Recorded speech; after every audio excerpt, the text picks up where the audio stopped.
Hey, it's Jordan with Status Coup. Morning Joe at it again, gaslighting liberals for breakfast and pretending the Titanic is not sinking. Before we get to this clip, and I hope you have eaten breakfast, please watch Joe Biden at the NAACP event yesterday. This clip has some edits, but it basically shows he's clearly still struggling, even on a teleprompter, to articulate basic points. I know you say, Joe, you may not have a Congress. Well, guess what? You all told me I couldn't pass the Inflation Reduction Act. You all told me I couldn't face it. Anyway, we did it. We're going to bring rents down, as I said. We're going to build 2 million affordable homes and cap rent increases of 5% a year so corporate landlords can't gouge. Anyway, I don't want to get going. I'm going to get very upset. But there's gouging America. And by the way, not only saves lives, it will save taxpayers. Just what I did on the first round on dealing with Medicare. It saves the taxpayer $160 billion because they don't have to pay these exorbitant prices to these anyway. I counted for you in less than a minute. He stopped himself short with anyway, because he lost his train of thought or just couldn't verbalize or articulate the point that he's trying to make. And some of the points he's trying to make are actually good and would be popular policies. Not that I actually trust he would actually fight for them. If reelected, I give you him abandoning a $15 minimum wage, abandoning a public option, abandoning his promise to ban drilling on public lands, and many other things. But the problem here, and again, people get old, people have issues. There's no shame in it. He cannot make a case. Not only he can't make a case against Donald Trump, he can't make a case for what he's going to do because he can't get through basic sentences on a teleprompter. Oh my God, can you imagine this guy debating again in September? But apparently Morning Joe's not watching. Morning Joe has their blinders on. They are too busy at the cocktail parties to watch the president they are simping for. Still, you have to wonder, would Morning Joe just enjoy sinking on the Titanic as long as they're on the upper class deck drinking champagne? Let's take a look at Morning Joe this morning. Again, don't believe your lying eyes or ears. People know Joe Biden. They factored this in. People know Donald Trump. They factored this in. Now, all this could change in a week. Who knows? But right now, as we said yesterday, we live in a 46-46 country, not a 50-50 country. We live in a 46-46 country. And the Democrats have got either fish or cut bait.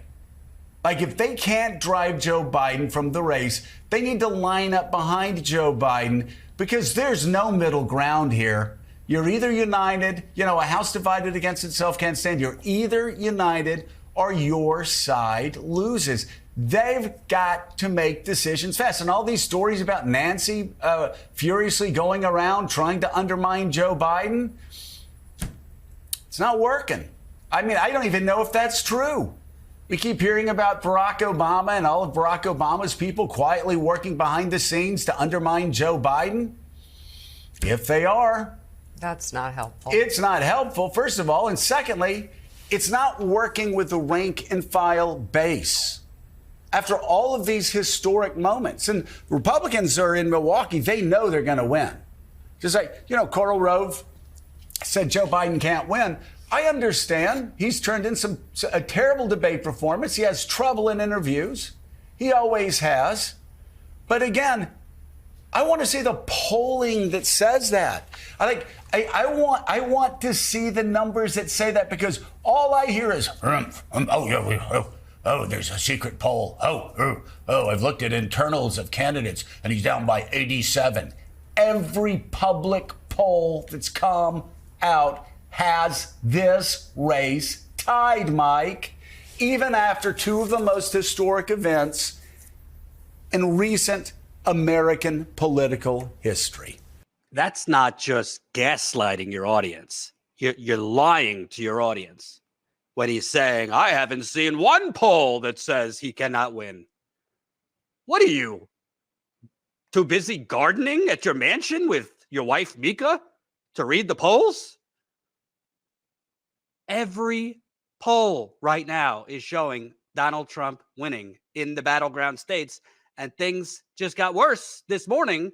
Apparently, Morning Joe's producers didn't fill them in. Politico released a survey that is horrible for Joe Biden. But apparently, Joe Scarborough and Mika just didn't see it, or they're hiding it from their audience. This is Fox News levels, folks. What Democrats are reading. This polling from Blue Labs Analytics is circulating among party officials still keen to convince Joe Biden to step aside and prevent his party from suffering what many fear will be historic loss to Donald Trump.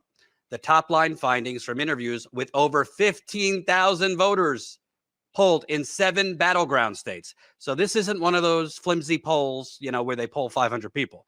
15,000 voters in 7 battleground states. Findings.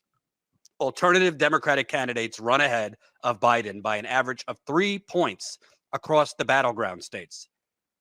3 points. Alternative candidates are up over Biden against Trump.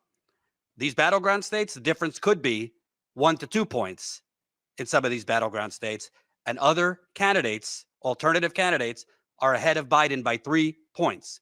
Nearly every tested Democrat performs better than Biden. This includes Vice President Harris, who runs better than Biden, but behind the average alternatives.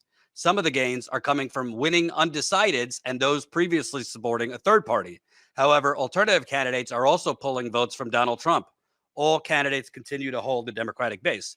In English, other candidates, not named Joe Biden, are pulling undecideds over to Democrats, are pulling people who are considering voting third party over to Democrats, and are pulling voters who are considering Donald Trump over to Democrats.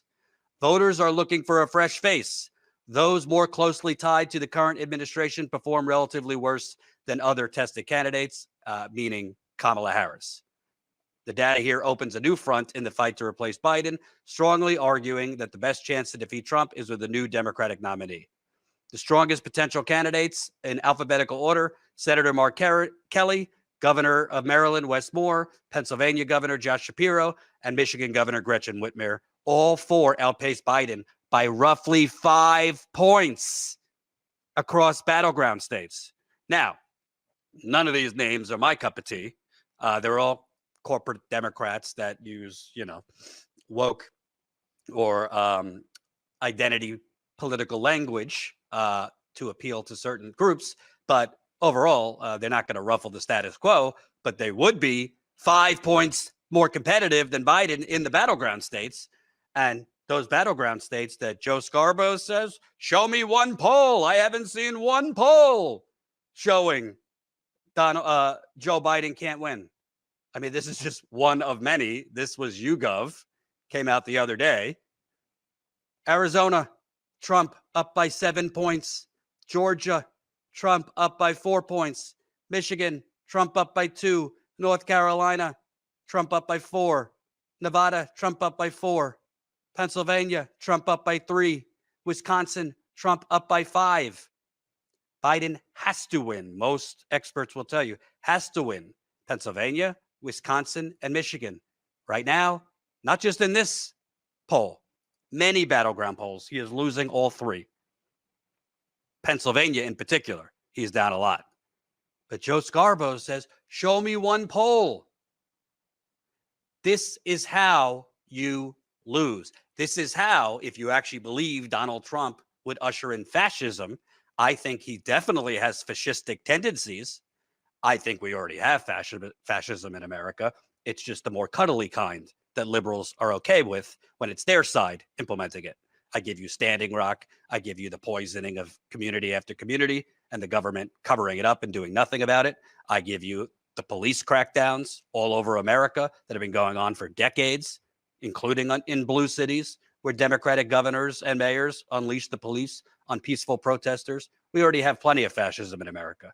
Not to mention our government has been sold. We live in the United Corporations of America, which is also a dark underbelly of fascism throughout history, governmental corruption.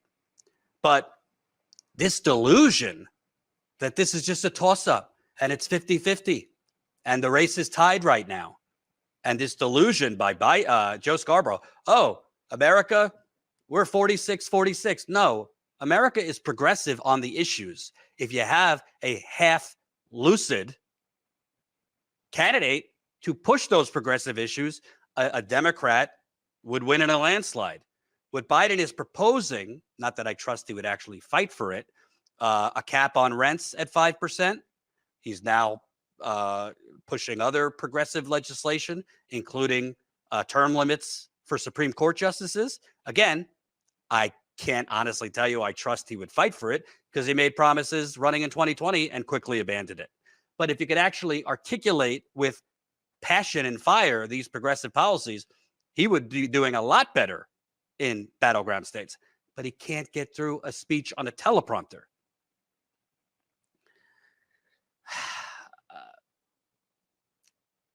For a party that claims to be petrified that democracy is at risk, they are very, very, very conveniently and shockingly okay going down with the clear Titanic, because it is as clear as day Joe Biden can no longer competently campaign.